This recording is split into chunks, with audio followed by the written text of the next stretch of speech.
Michael Jordan tamed the baddest bull in NBA. Dennis Rodman had a colorful career. By the time he retired from the NBA in 2000, he was arguably known as much for his antics off of the floor, the loud hair, the partying, and, of course, the wedding dress, as he was for his on-court contributions, which were vast. Some of the most memorable moments from Rodman's career came during the years he suited up alongside Michael Jordan and Scottie Pippen as a member of the Chicago Bulls. October 3, 1995. Bulls acquire Rodman from Spurs and trade. Rodman's two-season stint with the San Antonio Spurs officially came to an end on October 3, 1995, when he was traded to the Bulls in exchange for veteran center Will Perdue. Rodman recently said that the Spurs traded him for nobody. But the 34-year-old forward, who is partial to multicolored hairdos, assorted body piercings and late-night soirees, proved a constant irritant to the Spurs front office. Rodman was suspended during the season for insubordination and often missed practice, his whereabouts unknown. During games he would spurn team huddles and remove his basketball shoes while on the bench. In acquiring Perdue, a 30-year-old part-time center and marginal player, San Antonio made it all too clear it was simply intent on unloading Rodman. Adding Rodman was the ultimate risk versus reward move for the Bulls. If things went well, Rodman could provide Chicago with some much-needed rebounding, while it chased more championships. However, if the situation went south, the possibility of Rodman becoming a locker room cancer was one that the front office had to consider. In hindsight, it seems pretty safe to say that the gamble of signing Rodman paid off. January 16, 1996. Rodman records first and only career triple-double. It didn't take long for Rodman's addition to start paying dividends on the court for Chicago. The Worm totaled 20-plus rebounds 3 times during his first 6 games with the Bulls, and he recorded his first and only career triple-double against the Philadelphia 76ers on January 16, 1996. He finished the game with 10 points, 21 rebounds and 10 assists, and helped lead the Bulls to a double-digit win, while showing just how valuable he could be in the process. March 16, 1996.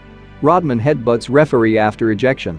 Rodman's first major transgression as a member of the Bulls. On this day, Rodman was ejected from a game against the then New Jersey Nets in the first quarter after getting hit with 2 technical fouls. Rodman clearly wasn't happy with the ejection, and while expressing his dissatisfaction to the referee, Rodman then proceeded to rip off his jersey and shove over the sideline Gatorade cooler while continuing to berate the referees on his way to the locker room. Rodman helps Bulls win their 4th NBA title. Sure, there were some bumps along the way, but on June 16, 1996, Rodman did exactly what he was brought to Chicago for: to help the Bulls win their 4th NBA title. The championship was the Bulls' first since Jordan returned from his stint as a baseball player. It would turn out to be the first of 3 in a row. Rodman had 19 rebounds, 11 offensive, 9 points, 5 assists, 3 steals and 1 block, and his consistent energy helped propel the Bulls to victory. August 21, 1996.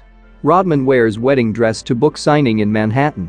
After winning his first title with the Bulls, Rodman didn't wait for the following season to make more headlines. In a move that garnered international media attention and became one of his most memorable publicity stunts, Rodman wore a full wedding dress and veil to a book signing in Manhattan while promoting his autobiography, Bad as I Wanna Be. Rodman really went all out and even arrived to the event in a horse-drawn carriage.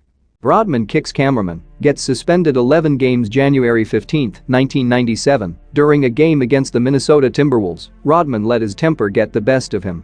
After he tripped over cameraman Eugene Amos along the baseline after battling for a rebound, Rodman reacted by kicking Amos in the groin area. It was an ugly scene. The mistake was an expensive one for Rodman, who ultimately paid Amos $200,000 in a settlement. He was also fined $25,000 by the NBA and suspended for 11 games without pay.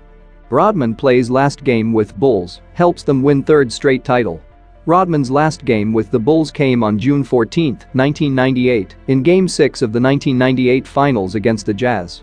Rodman had been fined by the Bulls earlier in the series for missing practice in order to attend a WWE, formerly WWF, event, but ultimately he was out there when the Bulls needed him, as he tallied 7 points and 8 rebounds in the closeout game against the Jazz.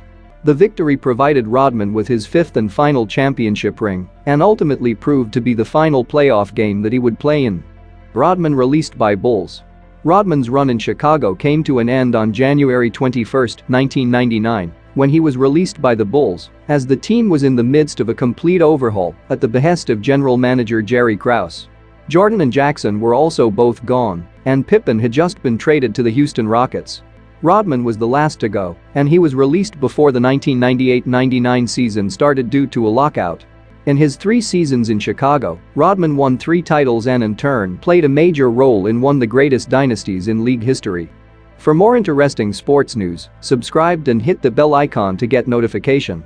Please subscribe, like and share 369 Sports News. Play like champion today.